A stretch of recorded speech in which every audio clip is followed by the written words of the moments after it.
வணக்கம் நண்பர்களே. உணவும் மனிதனோட வாழ்க்கையை பற்றியும் தொடர்ந்து நம்ம பேசிக்கிட்டு இருக்கோம். சில நண்பர்கள் கேட்டாங்க, நல்ல உணவையும் தீய உணவையும் எப்படி நாம் கண்டுபிடிக்கிறது? மிக மிக எளிமை. நான் ஒரு சத்தத்தை காட்டுறேன். நான் உங்களுக்கு இப்போ படத்தில் காட்டல.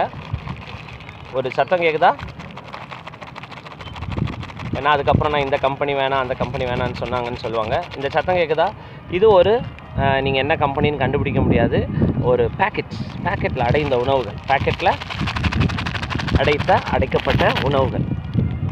இந்த மாதிரி உணவுகள் பார்த்திங்கன்னா இதோட ஷெல்ஃப் லைஃப் பார்த்திங்கன்னா 3 மாத காலத்திலிருந்து 6 மாத காலம், 1 வருடம், ஏன் 1.5 வருஷம் கூட இருக்குது நம்ம சாப்பிடக்கூடிய. அதாவது இந்த மாதிரி பேக்கெட்டில் அடைந்த உணவுகள். சரி டாக்டர், உலகத்தில் அதாவது இந்த பாட்டு ஒன்று வரும், அழகான பாட்டு.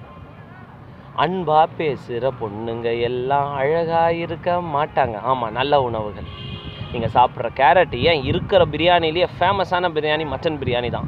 அந்த மட்டனை நீங்கள் கொஞ்சம் நேரம் எடுத்து வச்சு பாருங்கள், 12 மணி நேரம் மூசி போய் கையே கிட்ட போகிறதுக்கு இதையாக நம்ம சாப்பிட்டோன்னு துர்நாற்றம் வீசும். கேரட், பீன்ஸ், அவரைக்காய். பெரிஷபிலிட்டி, கெட்டு போகும் தன்மை ஒரு நல்ல உணவோடைய அடிப்படை தேவை. அந்த ஒரு உணவை எதை நம்ம சொல்கிறோமோ 6 மணி நேரத்துலேருந்து 12 மணி நேரத்துக்கு அது கெட்டு போகணும்.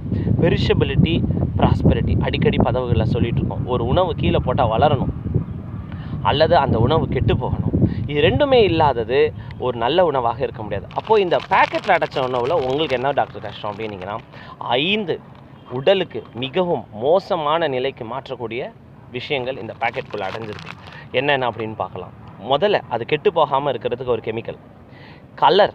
எல்லா உணவும் பேக்கெட்டில் நீங்கள் ஒரு பிஸ்கெட்டாக இருக்கட்டும், ரஸ்காக இருக்கட்டும், எந்த ஒரு சிப்ஸாக இருக்கட்டும், எல்லா அந்த உணவுக்கும் ஒரே கலர். காஷ்மீர்லேருந்து கன்னியாகுமரி வரைக்கும் ஒரே கலர், ஒரே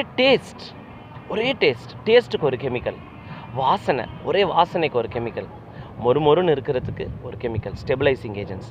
5 முக்கியமான கெமிக்கல். இதை தாண்டி அதில் இருக்கிற உணவை இந்த உடல், கல்லீரலானாலும் சரி, கணையமானாலும் சரி, இந்த சிறுங்குடல், பெருங்குடலும் அதுக்கு வரக்கூடிய கஷ்டம் உங்களுக்கு தெரியவே தெரியாது. புற்றுநோய்கள் நிறைய பேர் நீங்கள் கேள்விப்பட்டிருப்பீங்க. டாக்டர், இவருக்கு ஒரு டீ காபி பழக்கம் கூட இல்லை, பீடி சிகரெட்டு விடுங்க, டீ காபி பழக்கம் கூட இல்லை, இவருக்கு எப்படி புற்றுநோய் வந்தது? பேக்கெட் உணவை யாரும் பேக்கெட்டில் போடவே கூடாது. இந்த பேக்கெட்டில் இருக்கிற 5 முக்கியமான கெமிக்கல், கெட்டு போகாமல் இருக்கிற கெமிக்கல், கலர், வாசனை, ஃப்ளேவர், டேஸ்ட், அதுக்கப்புறம் மொறுமொறுன்னு இருக்கிறதுக்கு ஒரு கெமிக்கல். இந்த 5 கெமிக்கலும் புற்றுநோய்களும் மிகவும் இணை பிரிக்க முடியாதது. அப்போ நல்ல உணவை நாம் கண்டுபிடிக்கிறது ரொம்ப ஈஸி. நல்ல உணவுக்கு பிராண்ட் இருக்காது, மேனுஃபேக்சரிங் டேட் இருக்காது, எக்ஸ்பைரி டேட் இருக்காது, கலோரி கணக்கும் போட முடியாது. இந்த கலோரின்னு சொல்கிறோமே, முதல்ல ஒரு இட்லியோ ஒரு பீன்ஸ் கூட எடுத்துக்கோங்க. ஒரு பீன்ஸே இவ்வளோ பீன்ஸ் எடுத்தால் ஒருத்தருக்கு ஒரு கலோரி கொடுக்கும், இன்னொருத்தருக்கு இன்னொரு கலோரி கொடுக்கும், அவங்களோட ஜீரண சக்தியை பொறுத்து. ஸோ இந்த கலோரி கண்டென்ட் போடுறத பார்த்து நம்பி ஏமாந்து போயிடாதீங்க. கலோரி கான்ஷியஸ்ன்னு கலோரியே தேவையில்லை. நல்லா பசி எடுத்து சாப்பிடணும். கீழே உட்காந்து சாப்பிட்டு பாருங்கள், உங்கள் வயிற்றுக்கு எவ்வளோ தேவையோ அதை எடுத்துக்கும். நல்ல உணவை நாம் சாப்பிடுவோம். 5 வகையான உணவுகள்: பழங்கள், காய்கறிகள், தானிய வகைகள், பயிர் பருப்பு வகைகள், முட்டை, மாமிசம், பால் தேவைப்படுபவர்களுக்கு.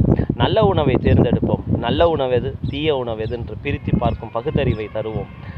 மேலும் ஒரு நல்ல பதிவில் சந்திப்போம். நன்றி, வணக்கம்.